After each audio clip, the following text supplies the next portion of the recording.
hairy chest. Oh, whatever. Good morning.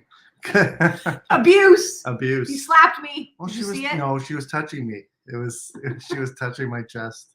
Good Abuse. morning.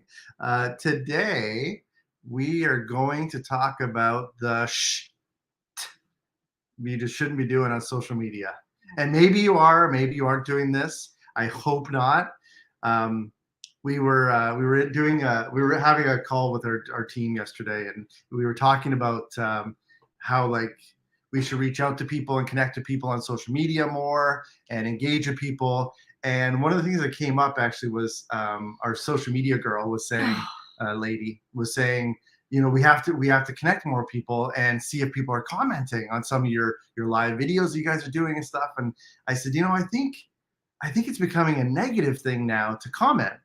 And I said, because for me personally, like I don't know if you guys are like, it doesn't do it so much now as it used to, but I remember Facebook when, you know, somebody would have a birthday and you would, you know, comment happy birthday. And then all of a sudden your phone just blows up with all of these messages and all the thread of other people then commenting on that person's happy birthday post. That people are like inundated. Yeah, like I think that strategy from Facebook was a backfire. Because I think what they hoped was that people would actually see it and then comment, but then what really happened was it just blew up your phone, and people were just like, "Oh my God, I'm never doing that again." Like me now, I reach out to people personally and I'll say happy birthday. It's not even that though. That's not the ones that's no. So anyway, I went off on a tangent, but yeah, get to the point, honey. So then we were talking about how people are using DMs inappropriately. And quite frankly, like I want to delete you and never talk to you again, kind of stuff. I'm gonna pull it up. You have to be in it for the long run. So Lisa has more specifics than I do. I don't get this very often, but I want you to hear Lisa's. I'm not going to share who it is because we're not calling people out or anything like that. But I will say this person is a public figure that has 4.5K followers on Instagram and is like a 7-figure. She has success in her business. Let's just say that. Oh, it's a she. Okay, I say that. She's successful. Yeah, they're successful. So she writes to me, "Thanks for supporting my page. Sending you positive energy and a blessing. I'm randomly picking from my followers for a complimentary reading. Would you like me to consider you?" Now, normally I'm like, I don't want to do any of this stuff, right? Because I'm, again, like you were saying, I'm like, what's the catch? Immediately go to the negative. But I was like, you know what? Let me see what strategies other people are using in their business. Like, let me see how other people are doing it. I'd be interested in that. I'd be like, sure. Yeah, why not? I'm like, okay. So then I wrote, sure. Why not? That's what I wrote. And then she wrote, birth chart reading / future reading will be great, right? Cool. And I wrote, I'm not sure what those are, but I think so. And then she wrote, what's your zodiac sign and birth for your reading? So I gave her that. I'm a Capricorn, December 30th, 1981, in case anybody wants to know. God, you're old. Then she sends me, you're older than me, that you're ancient. Nobody needs to know that. Then she sends me a photo and says, pick a card. So I'm like, oh, cool, that's the reading. 1, 2, or 3. I pick 3, put a little heart, being supportive. Then here it is. So the reading was already done. How much would you like to donate for your reading? And did you want a FaceTime, text, or voice reading? I went, where's the complimentary part? I said, I read it as a random draw / complimentary. No thanks and take care. So wait, before you go, did she reply? Nope. Oh. And then nope, just no reply. Just that's where it show them. Well, no, they can't see, but that's where it ended. Oh, so from the get-go, you wanted money from me. You want a donation. Yeah. And you're a 7-figure earner and you want a donation. So right there, something's not matching up for me. There's so much wow. Secondly, wow. Quit doing that shit. Because that's why people don't want to engage. That's why people don't want to have a real, meaningful connection and conversation, because everybody wants to try to, I shouldn't say everybody, because a lot of icky people are manipulating a conversation to get what they want. Saying, I care about you. I want to give you this complimentary thing. I want to help you. Bullshit. That's not generosity. And I get like really, you can't tell, I get like really freaking fired up about this because to me, it's such a disrespect of people's time, of people's energy.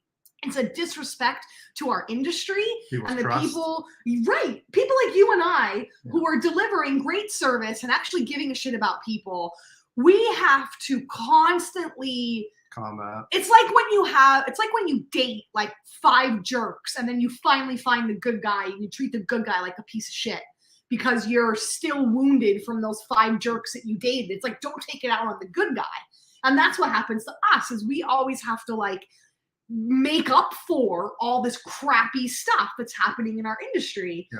And I hate that false narrative of like, I care about you, I want to help you, I want to serve you. Like, no, you don't. And that is why it's making it so hard to truly connect with people. There's a reason why people are like, I'm on a social media detox. Yeah. People are getting burnt out by the inauthenticity that is happening. So that's just like one example. If I pulled up my LinkedIn, you would be like, whoa, like how fast people, I can't tell you how many people are like, I have people that reach out all the time and they're like, we're a digital marketing agency that runs ads. I'm like, you didn't even read that we're a digital marketing agency that runs ads. Like you don't even know what I do. And you're reaching out and pitching to me. And it's something that you don't even know what I do. You're not even taking a moment to find out. You're not even researching. You're just sending canned messages and you're cutting to the chase. Sometimes cutting to the chase is a good thing. In this case, it's not. You wouldn't go on a date with somebody and try to take them home before the drinks get to the table. Yeah, that that strategy, and we talked about this too. That strategy is a numbers game, right? Yeah, so they're just hoping. You're right. So a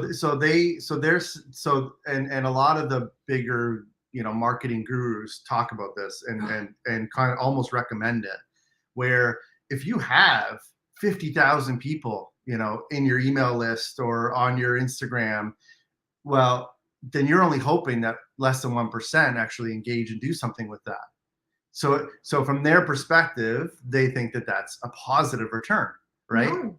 But it's not, because to me, it just, well, if you want to be a jerk or you want to be a not nice person, then yes, then that, if that's your goal, then you succeeded. It's a jerk or not nice person. You don't even care. Inauthentic. You don't even care about the quality of the people that you're engaging with. Like you see people as a number. You don't see people as exactly. Yeah, you're not looking for true, authentic. So we gotta tell them what to do instead in a minute. But finish your thought. No, that was my thought, and the only other thing I wanted to say was, it's kind of like we talked about this, but like it's off topic, but it's still, I think it works. We were talking about like walking dogs and how like you see some people with their dogs and they're like letting their dogs just go everywhere and do anything and sniff other dogs and check on other dogs. Yeah. And then we're respectful with our dogs, and we don't want our dogs to interact with the dogs. Unless you like are coming over for a play date. If it's exactly. We're gonna have a meaningful connection, hey, right? Yeah, right. And Lisa had a good analogy of that, like reflecting it back to like human beings. So I want you tell it, because you tell it. It was. Yeah, I was just saying, if we looked at a dog like a human, if you were that person that you're just out in public and next thing you know, somebody runs up to you and they're like, hey, hi, how are you? Oh my God. Oh, wow. You smell. Oh, I like that.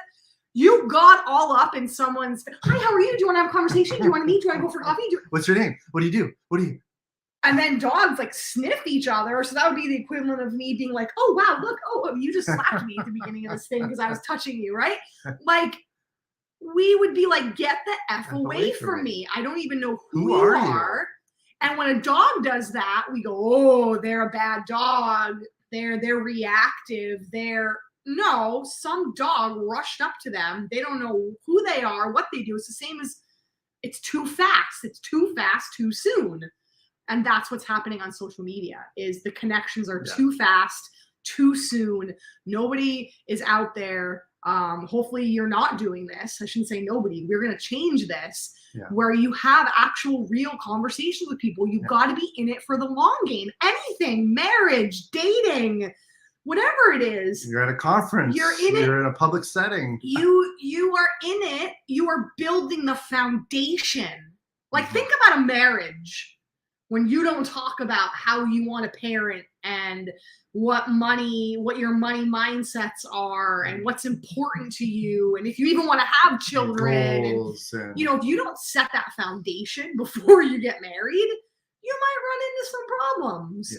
And people are not setting the foundation on social. So what should you do instead?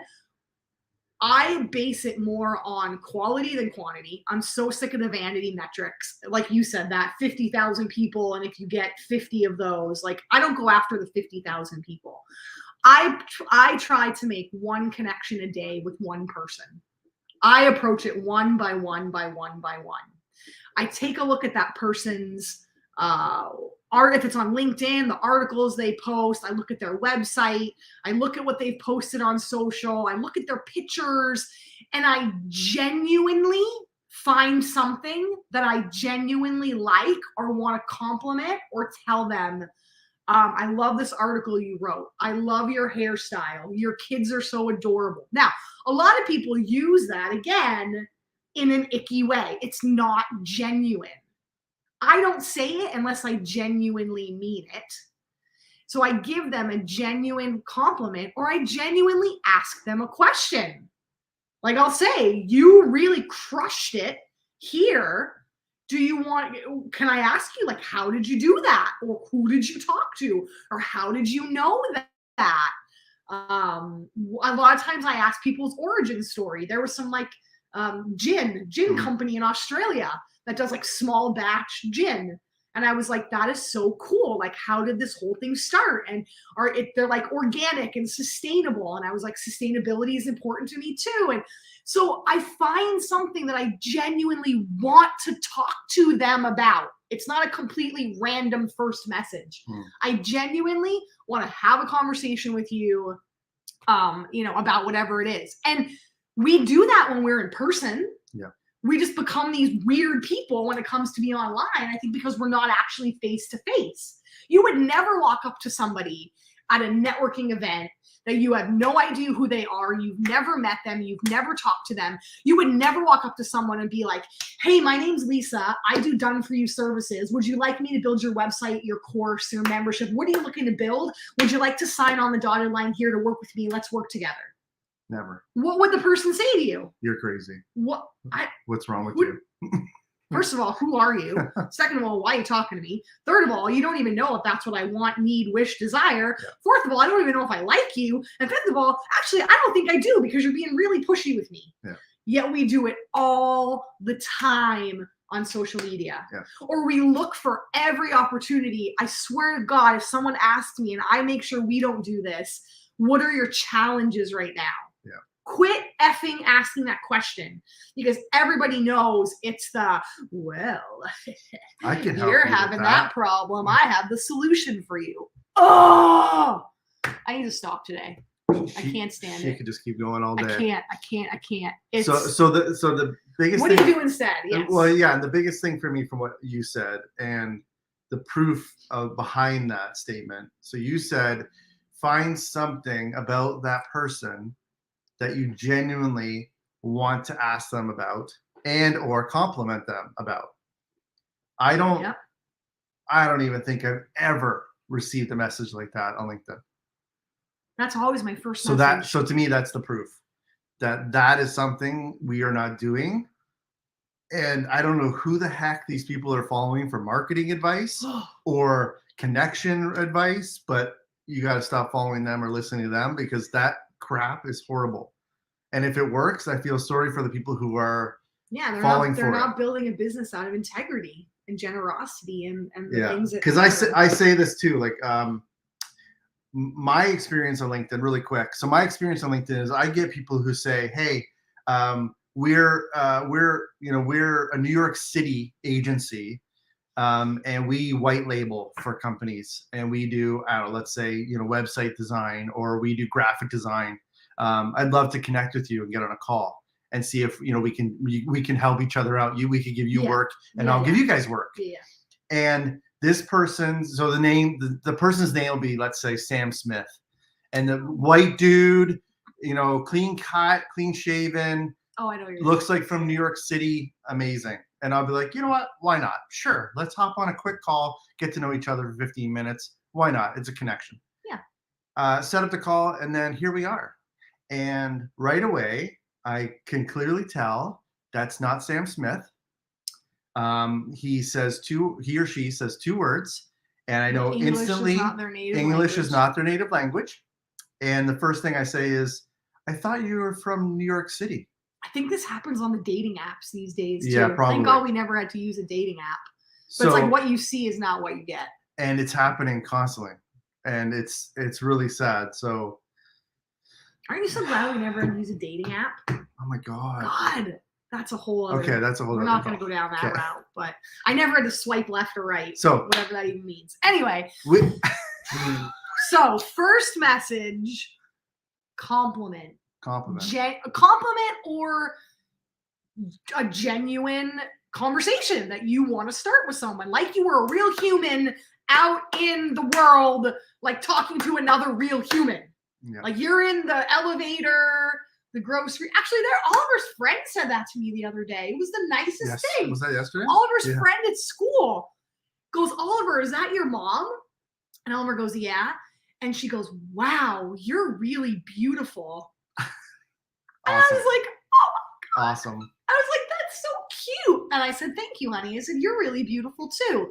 But anyway, it goes back to the power of it changes someone's whole mood when you genuinely compliment someone, when you genuinely want to start a conversation and not make it all about you and make it about them. So that's the first way. Second, then I don't get into any, what are your challenges? What are your issues? Do you know what my second question is? Then I say to people, if that doesn't go anywhere, like if the conversation doesn't pick up, I say, what's new and good in your life? What a cool question, right? Yep. Because again, when someone says to me, what's new and good in your life? I want to share with you some positive, exciting things versus what's your challenge? I can help you. Let's focus on what's good. Yeah. I'll stop there with those two because I can go on forever. But those are just the two kind of genuine conversation openers that I start with people. And 9 times out of 10, it does lead somewhere down the line to either us working together, us being on each other's podcasts, us having a referral. And you know what? Sometimes the conversation goes nowhere. Yeah. But at least it was a positive interaction. And when I really enjoyed chatting with you, let's keep in touch. Or if, I don't have any opportunities for you. I don't have anyone to refer to you. We're not a right fit to, I don't need your services, but I'm so glad we're in each other's community. Let's keep each other in mind down the road. Yeah. You've left a positive mark on someone and vice versa. Yeah. That is how you do authentic, generous, kind, be a decent human behind the computer screen. Okay, so I'm done now. I need to go take a nap after this conversation. We want to hear your conversation starters. So we gave you ours, and there's probably 1.5 million other ways. I think if all of us can even just take one of these conversation starters and be authentic and be genuine and actually try to connect with another human being virtually, we'd all be better people and we'd have a much better planet. Yes. So comment below your conversation starters. We'd love to hear them, and we'd love to laugh, smile, cry with you over these conversation starters, and share your bad ones. Share the ones you have to reach out to. Again, I want to laugh today. I want to have some fun. It's a rainy, miserable day here, so please help us out. Oh. Lisa's gonna go. Delete a lot of DMs right now. Okay. Hope that helps, and we'll see you tomorrow. Bye.